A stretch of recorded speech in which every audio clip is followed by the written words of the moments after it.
Good evening friend. Market failure का जो दूसरा टॉपिक था हमारा वो बाकी था। कौन सा? हमने positive externalities with market failure हमने पढ़ लिया था। दूसरा टॉपिक हमारा है जो है negative externalities and market failure, यानी नकारात्मक बाध्यताएं और उसके कारण बाजार फेल हो जाना। दो तरीके से बाजार फेल हो सकता है, पॉजिटिव एक्सटर्नलिटीज से भी और नेगेटिव एक्सटर्नलिटीज से भी। पॉजिटिव हमने कर लिया।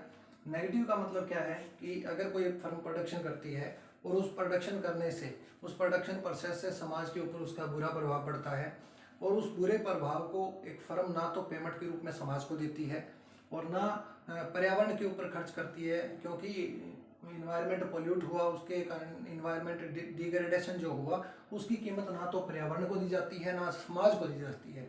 समाज के ऊपर जो बुरा प्रभाव पड़ता है उसके कारण जो मार्केट फेल होती है उसके बारे में हम बात करते हैं। देखिए, सबसे पहले ओ एक्स एक्सिस के ऊपर हमने क्या लिया है? क्वांटिटी को लिया है।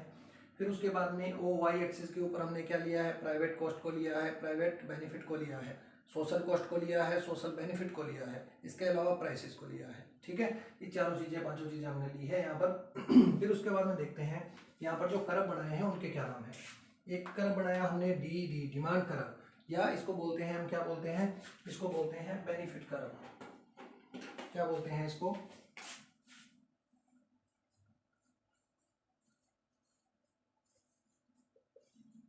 बेनिफिट ऑफ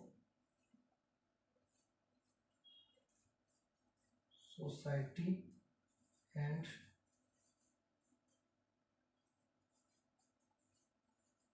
प्राइवेट, यानी ये बेनिफिट कर्व है किसका? समाज का और एक निजी व्यक्ति का, निजी फर्म का।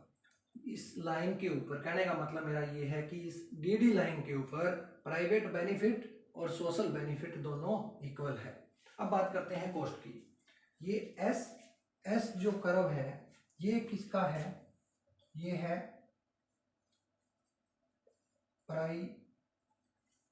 Private cost curve. ठीक है, ये प्राइवेट कॉस्ट कर्व है। इसके बाद में हम बात करते हैं S1 की। ये कौन सा है? Social cost. ये सोशल कॉस्ट कर्व है और ये प्राइवेट कॉस्ट कर्व है। ठीक है, सबसे पहले कोई भी फर्म जो है वो OQ1 प्रोडक्शन कर रही है। ठीक है, OQ1 प्रोडक्शन कर रही है तो उस कहने का मतलब OQ1 प्रोडक्शन कर रही है तो Q1 से लेकर E तक, Q1 से लेकर E तक क्या है? प्राइवेट बेनिफिट और प्राइवेट कॉस्ट दोनों बराबर है। इस पॉइंट पर, इस पॉइंट पर क्या है?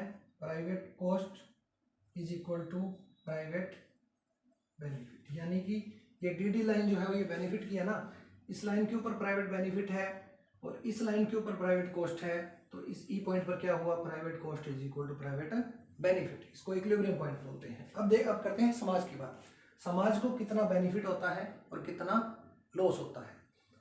Q1 से लेकर E तक क्या है? जो है समाज का बेनिफिट है। प्राइवेट बेनिफिट इस कर्व के ऊपर है ना, और सोशल बेनिफिट भी इस कर्व के ऊपर है। तो सोशल बेनिफिट Q1 से लेकर E तक है और सोशल कॉस्ट कितनी है? Q1 से लेकर A तक है। तो बेनिफिट में से जब कॉस्ट को पूरी कॉस्ट में से जब बेनिफिट को माइनस कर देंगे तो क्या बचेगा? ये कॉस्ट बचेगी। A से लेकर E तक का जो पार्ट है ये क्या है? एक्सटर्नल कॉस्ट या सोशल कॉस्ट, जो समाज के ऊपर पड़ती है। किसके ऊपर पड़ती है? समाज के ऊपर जो प्रभाव पड़ रहा है ना वो कितना है? A से लेकर E तक। और ये क्या है? नेगेटिव इफेक्ट है। कौन सा इफेक्ट पड़ रहा है? Negative effect. क्यों पड़ रहा है? क्योंकि यहाँ पर कॉस्ट कर्व, यानी समाज की जो कॉस्ट कर्व कौन सी है? S1 है ना, तो इस समाज का बेनिफिट तो इतना था E तक, ये डी जो है वो बेनिफिट कर्व है, और ये S1 प्राइवेट बेनिफिट है, प्राइवेट कॉस्ट है, और S1 क्या है? जो ये S1 है ये सोशल कॉस्ट है। ठीक है ना, तो सोशल कॉस्ट सोशल बेनिफिट से ज्यादा है। तो कितनी ज्यादा है? A से लेकर E तक, यानी कि ये इसको हम बोलेंगे एक्सटर्नल कॉस्ट या नेगेटिव इफेक्ट जो समाज के ऊपर पड़ रहा है प्रोडक्शन करने से। एक फर्म जब प्रोडक्शन करती है तो उसका नेगेटिव इफेक्ट किसके ऊपर पड़ता है? समाज के ऊपर। और वो कितना है? A से E तक। यानी ये जो नेगेटिव इफेक्ट समाज के ऊपर पड़ा, इसके लिए इस फर्म ने कोई भी कीमत अदा नहीं की, यानी समाज के लोग बीमार हुए तो उस बीमारी का खर्चा एक प्राइवेट फर्म ने नहीं दिया, ना सरकार ने दिया, ठीक है ना। तो ये जो नेगेटिव इफेक्ट है इसी के कारण जो है वो मार्केट फेल हो जाती है। ना तो एक फर्म ने इस कॉस्ट के बराबर जो कोई वैल्यू है उसको प्रोडक्ट की प्राइस में ऐड किया, ना समाज को इतना पैसा पे किया ताकि वो अपना इलाज करवा सकें बीमारियों के कारण, ठीक है ना। अब बात करते हैं गवर्नमेंट इंटरफेयर की, यानी कि ऐसी सिचुएशन अगर हो जाती है तो सरकार को क्या है, इंटरफेयर करना पड़ता है।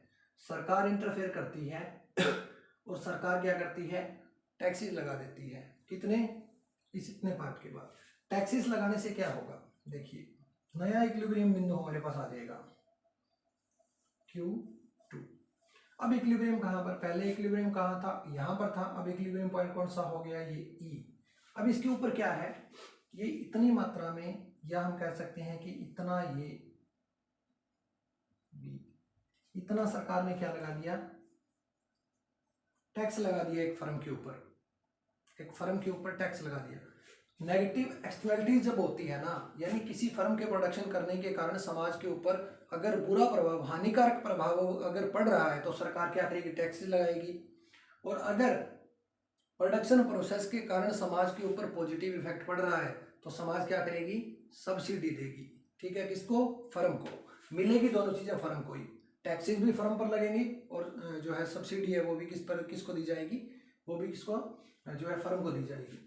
तो यहाँ से इतना पार्ट अब क्या है, टैक्सेस के रूप में चला गया। अब देखिए अब देखिए पहले यहाँ पर इक्विलिब्रियम क्यों था, क्योंकि प्राइवेट कॉस्ट और प्राइवेट बेनिफिट बराबर थे। अब इस लाइन पर देखिए प्राइवेट कॉस्ट कितनी है, इतनी है, प्राइवेट कॉस्ट कितनी है, इतनी है। Q2 से B तक क्या है, प्राइवेट कॉस्ट है। प्राइवेट बेनिफिट अब कितने हो गए, बढ़कर क्या, टैक्स लगने से क्या हो गया, प्राइवेट बेनिफिट बढ़कर कितने हो गए, यहाँ पर हो गए, ठीक है। प्राइवेट बेनिफिट और सोशल बेनिफिट, ये लाइन है ना बेनिफिट की। अब इस लाइन के ऊपर इक्विलिब्रियम हुआ, यानी मार्केट को सक्सेस करने के लिए टैक्सेस लगाए गए और वो टैक्सेस एक्सटर्नल कॉस्ट के रूप में लगाए गए, ठीक है। तो इस पॉइंट के ऊपर इक्विलिब्रियम अब होगा, तो यहाँ पर क्यों होगा, क्योंकि यहाँ पर private benefit is equal to क्या हुआ, private benefit is equal to social cost, यानी समाज को जो हानि हो रही थी उसी के बराबर क्या हो गया, प्राइवेट बेनिफिट। प्राइवेट बेनिफिट और प्राइवेट सोशल कॉस्ट दोनों इक्वल हो गई, ठीक है। तो ये डायग्राम हमारे को करना है। इसके अंदर क्या है, एक्सटर्नल कॉस्ट के बराबर जो है वो सरकार टैक्स लगा देती है और टैक्स लगाने से क्या होता है, मार्केट सक्सेस हो जाती है। यही पढ़ना था हमने कि मार्केट फेल्योर का क्या होता है और मार्केट सक्सेस क्या होता है। दो चीज़ों के बारे में हमने पढ़ा था। पहला, इससे पहले जो वीडियो थी उसके अंदर हमने पढ़ा था कि जो नेगेटिव जो पॉजिटिव एक्सटर्नलिटीज है उसके कारण जो मार्केट फेल होता है वो पढ़ा। यहाँ पर हमने पढ़ा negative externalities and market failure. और इसकी जो कंडीशन है वो कंडीशन क्या होती है, देखो प्राइवेट कॉस्ट यहाँ पर ज़्यादा होती है, सोशल कॉस्ट यहाँ पर ज़्यादा होती है, किससे, प्राइवेट कॉस्ट से ज़्यादा ही होगी। क्यों होगी, क्योंकि प्रोडक्शन करने से समाज के ऊपर जो नेगेटिव इफेक्ट पड़ा वो नेगेटिव इफेक्ट ज़्यादा है, ठीक है।